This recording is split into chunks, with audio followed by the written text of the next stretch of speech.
Multiplying polynomials. Here's an example of multiplying two polynomials together. In the first set of parentheses, we have a three-term polynomial, so we call that a trinomial. And in the second set of parentheses, we have a four-term polynomial. Now there's many different strategies that you can use when you're multiplying polynomials. In this lesson, we'll focus on one particular method. But no matter what method you choose, they follow the same basic steps. So the first thing that you'll do is multiply each term in the first polynomial by each term in the second polynomial, and then you'll simplify it by combining like terms. Now each of the different methods are just set up differently, but they follow these same steps. With this first method here, we call it the distribution method, and it just follows the distributive property. So you would take one term from the trinomial there and multiply it by each term in the polynomial. Take the second term in the trinomial and distribute or multiply that through. And the same thing with the third term in that trinomial. So as you can see, there will be a lot of steps to do here. We would have 12 terms written all together side by side. It can get very confusing, especially when you're trying to figure out what the like terms are that you need to combine. The second method is called the box method. Okay, so since we have a three-term polynomial being multiplied by a four-term polynomial, we would set up a 3x4 box and then write each term of the polynomials along the sides of the boxes, and then we would complete the boxes just like we would a multiplication table. So you would still get all 12 terms, and then you would be able to look through to see what the like terms are to combine those together and simplify it. But in this lesson, we're going to focus on column multiplication. So with column multiplication, we're following the same process that you probably learned years ago when you first started learning how to multiply numbers together. So let's just take a quick look at what those steps are, okay? Because we're going to follow the same process with these polynomials. Okay, so imagine we have these two numbers here. We're going to multiply them together. We would start by focusing on the last digit of the second number. So we start multiplying the 3 and 43 times each digit in the first number. Okay, and then we move to the 4 and 43. We multiply that times each digit in the first number. And then we add these two rows together, giving us our final result. We're going to follow the same steps with these polynomials. Let's see what it looks like. So here we have the two polynomials set up for column multiplication, but before we begin, we want to first make sure that the terms in each polynomial are written from highest degree down to lowest degree. So we're going to look at those exponents and make sure that they're written in order from highest to lowest. So in the first polynomial there, the first term has an exponent of 4 with the x, so that's a fourth degree term. The next one goes down to a third degree term, and we don't have a second degree term. It skips down to a first degree term. This x doesn't have an exponent, so it's implied that it's a first degree term. And then we have our constant term, which is just a number, no variable at all. So when we are missing a term, we need to fill it in with a 0. Okay, so we can fill in that second degree term with 0x squared. Okay, now let's take a look at the second polynomial there and make sure that that one is set up correctly. So our highest degree term in this one is a second degree term. Then we have first degree term, and then a 0 degree or constant term. So this one's all set up in order from highest degree down to lowest with nothing missing in between. Now we're all set up to proceed with our column multiplication. Okay, so we're going to start with the last term of the second polynomial, the -5. And we're going to multiply it by each term that's in the first polynomial. So we start off with -5 times +6. That gives us -30. Then we multiply the -5 times -4x, giving us positive 20x, and negative 5 times the 0x squared, which will give us 0x squared, and negative 5 times 2x cubed gives us negative 10x cubed. And finally, negative 5 times 3x to the fourth gives us negative 15x to the fourth.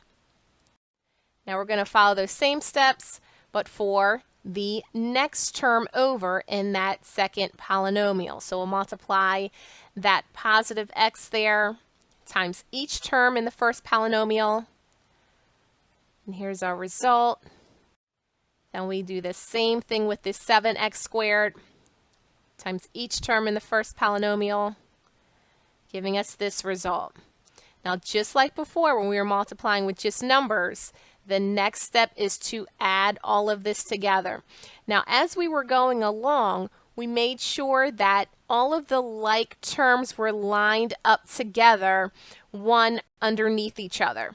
So when we go to add these together, it's going to make it really easy for us since the like terms are already lined up. Okay, now we can add everything together by combining like terms. So we'll start all the way on the right side with the negative 30 there. There are no other like terms to combine it with, so we bring that negative 30 down. Then we move over to the left.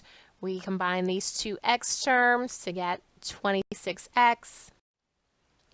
And combining these three x squared terms, we get positive 38x squared.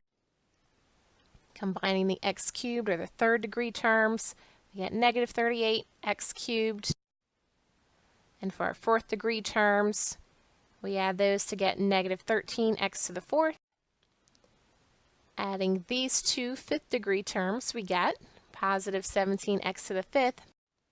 And there is just one sixth degree term, so we bring that 21x to the sixth down. So now we're finished. We multiplied each term in the four-term polynomial times each term in the trinomial. We combine like terms together, and we have our final answer here. Now, if we take a look at what we have going on the screen here, we have a lot of terms written out. It got a little bit crowded as we were going along. I'm going to show you a variation of the column multiplication method that still follows the same steps, nice simple steps, has it organized so that you can combine like terms easily. However, it won't be as crowded. And with this method, we call it the synthetic multiplication method. Now, the focus of synthetic multiplication is to just look at the numbers and multiply the numbers together. We're not going to worry about the variables until the very end. So we want to make sure that we have a number associated with each term, whether it's a coefficient or a constant term. If the variable doesn't have a coefficient, we can add a 1, just like we did for this x term here. Okay. So now we're going to focus on the numbers and ignore the variables. Okay, now that we have just the numbers left, we can multiply them through just like we did with the column multiplication. So we'll start with the negative 5, multiply it by each number from the first polynomial, giving us this result.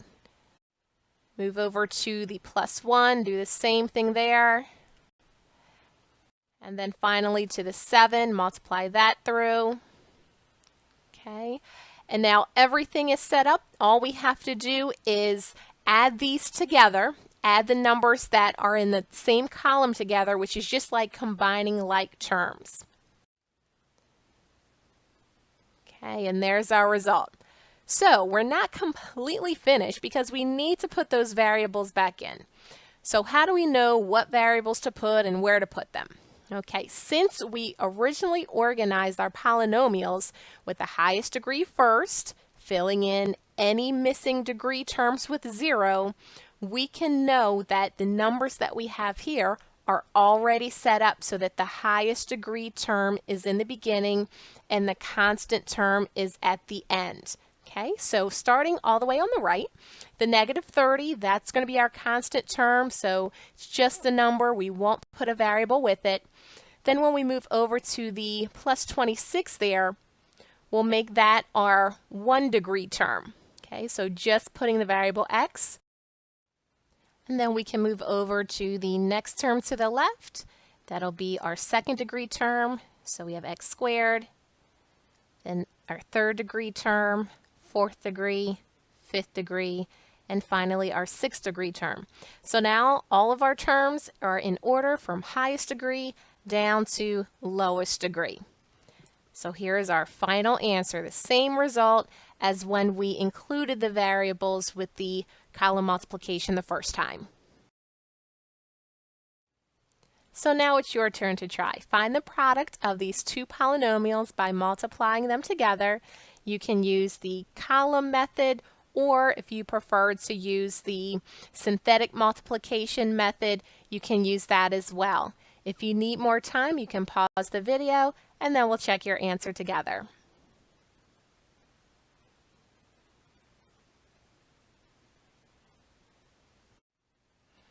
Okay, so we have our polynomial set up for the column method. Okay, we don't have any missing degree terms, and the terms are written from highest degree down to lowest. So we can just start by multiplying the -9 times each term in the first polynomial, giving us this result, and then multiply the 8x times each term in the first polynomial, giving us this result. Can add these together by combining like terms. Here's our final answer. And if you did decide to use the synthetic multiplication way, here's what you would get, just focusing on the numbers, and then you would plug your variables in at the end. So you just learned how to multiply polynomials using column multiplication and also with the variation of synthetic multiplication. Great job.